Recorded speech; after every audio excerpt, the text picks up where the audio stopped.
Hi everyone! Welcome back to our channel.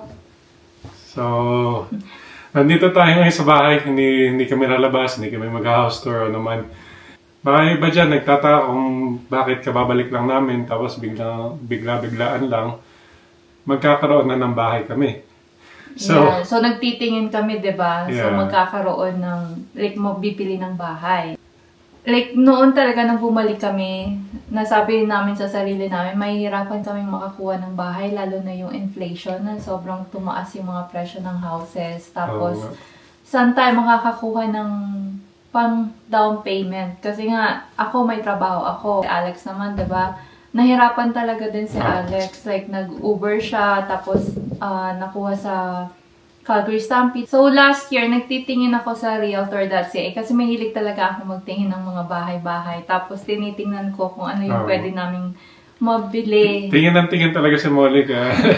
Good nga na tumitingin siya dahil kasi habang during that time, wala naman sa isip ko dahil nga nagre-resettle pa lang at lahat-lahat. Kaya, good naman dahil kasi may nakita siyang information regarding paano madidiskartehan at paano namin gagawin na makakuha ulit ng bahay dito. Oo. So, nabasa ko and natuwa talaga ako. Sinabi ko agad kay Alex na, alam mo ba, pwede ulit natin gamitin yung home buyer's plan. Kasi ginamit na ni Alex yun nga yung few years ago. Nung sinabi niya yan, sabi ko parang nagtataka ako kasi pagkaalam ko, isang beses mo lang pwedeng gamitin yung program na yon. Yes. Which is, sa mga hindi pa nakakaalam ko na yung home buyer's plan, program yan ng government na ina-allow na gamitin yung RSP para sa first time home buyer na Pang-down payment. yes, Which is ginamit ni Alex yun, which is really good naman dahil like 5% sa unang bahay na tinirhan namin, yun talaga yung ginamit niya.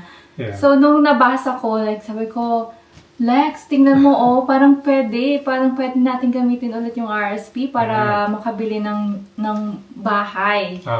So, sabi niya, talagang parang sabi ko, nagtataka ako, parang hindi pa ako 100% na on board na totoo ba yun. So, after further research, kasi yun nga, si Molly talaga nagre-research yan sa mga related sa mga real estate.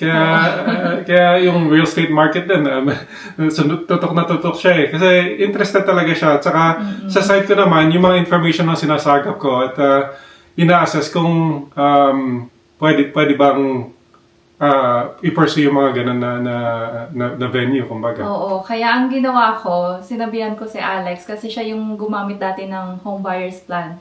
Kung pwedeng tawagan niya yung CRA para i-confirm ba and kung pwedeng magamit namin. So yun yan, di ba? So, may mga requirements yan. Nung unang beses na ginamit ko siya, which is home buyer's plan talaga, na for first-time home buyers, yung pala, doon sa may clause doon na nagdidictate na pwede mong gamitin a second time with the condition na pag hindi ka nagkaroon ng sariling bahay for 4 years. So, agad kami na, 2021, nung binenta namin yung house, tapos pumunta kami ng Philippines, nag-stay kami doon ng matagal-tagal, diba? Tapos bumalik kami dito. So, sabi namin, pwede na tayo by 2026 bumili. So yung timeline parang nagtutugma eh. Parang, yes, pwede pala. Di ayos na ayos. Kaya nga, parang wow. Hindi, kasi gusto talaga namin maging home buyers din. Homeowners Pasensya na, talaga. ito na naman itong mascot namin. Nanggugulo na naman. Pero sige lang, tuloy ang kwento natin. So, gusto talaga namin maging homeowners and naranasan na namin yon na nag-accumulate siya ng equity, nakakapag-design ka kung anong gusto mong i-design sa bahay, pwedeng magpukpuk dito. Iba talaga yung talagang sa'yo yung bahay versus nakikirenta ka or nakikitira ka sa ibang lugar, di ba? So, maganda talaga.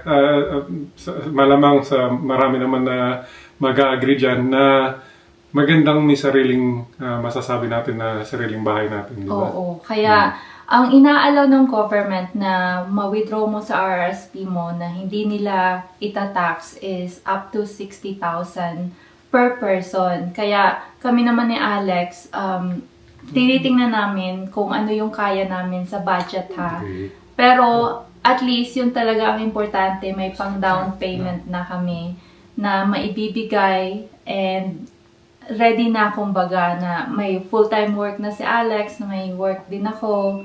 So, yung budget lang talaga yung kailangan naming paglaruan ng monthly para hindi naman kami maging house poor. Pero yun talaga yung like yung blessing kumbaga o yung timing na kumbaga binibigay sa ginaguide. amin. Oo, this 2026, lalo na kay Alex. Yeah. Naka full-time, tapos makakabili kami ng house this 2026 as well.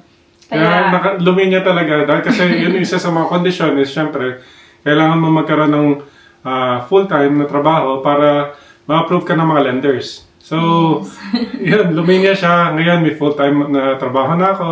May pang-down payment may na pang-down kami. payment na nakalinya. Pero mabalik lang doon sa mga requirements tungkol sa paggamit ng home buyer's plan for a second time. So, yung kailangan mo doon is hindi ka nakatira, wala kang tinitiran na bahay na nasa pangalan mo for at least 4 years. Pinasukan ko yung home buyer's plan, I believe 5 years. Pagkatapos ng 5 years, saka mo siya i-repay yung RSP. Meaning, yung repayment kasi, yun yung maganda dyan sa paggamit ng RSP is, yung repayment na sinasabi nila, mapabalik sa yung pera. So, kumbaga, nire-roll mo yung investment mo sa ibang investment. So, double win yun, kumbaga. Oo. So, malamang may mga iba dyan, baka sa tingin nila negative yung paggamit ng home buyer's plan.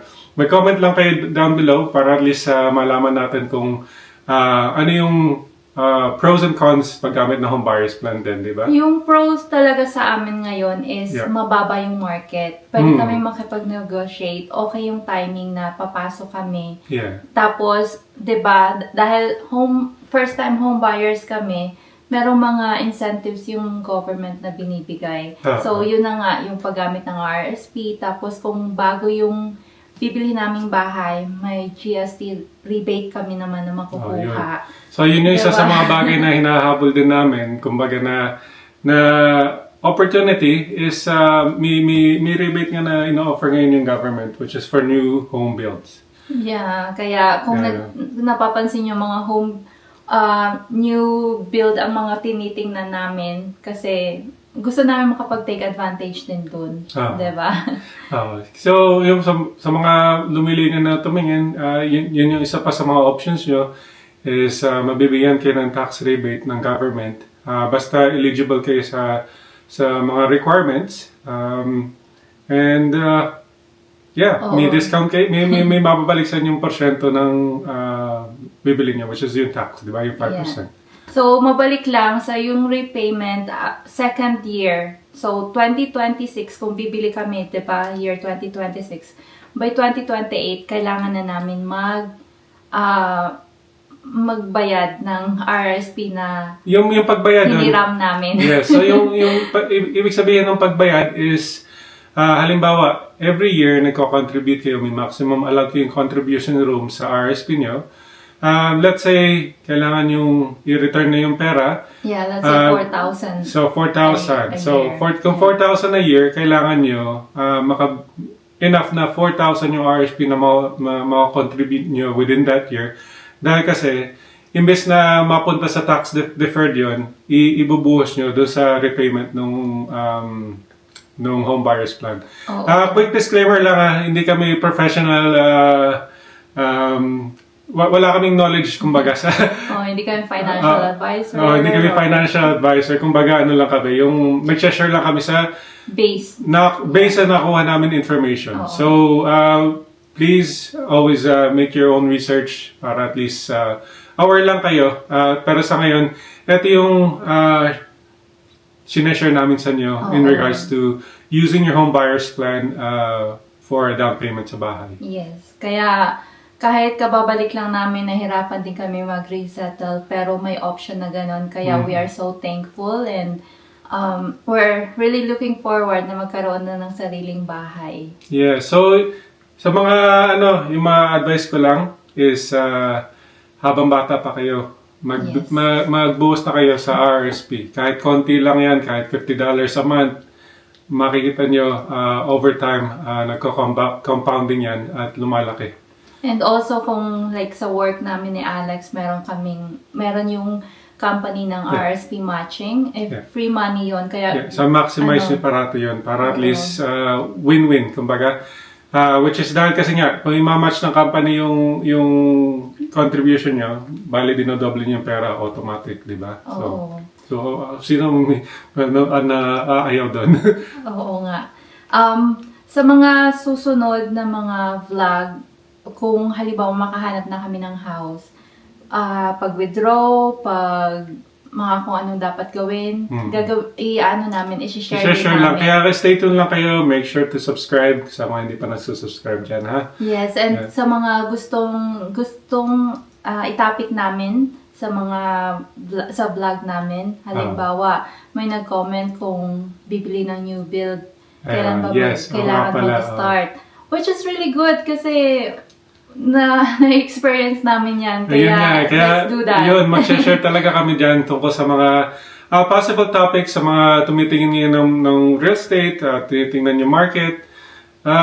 Mag-comment lang kayo para at least alam namin kung ano yung mga possible subject line na pwede natin pag-usapan. Totoo. And madami kami naka-line up din. May mga sinulat na ako sa sticky notes para mapag-usapan namin ni Alex. Pero kung meron din kayong masasuggest, please do so. And please subscribe to our channel. Malapit na tayo sa 10,000. Yes. So nga pala, yun na nakikita namin. Tuwing refresh kami, titingnan namin yung screen.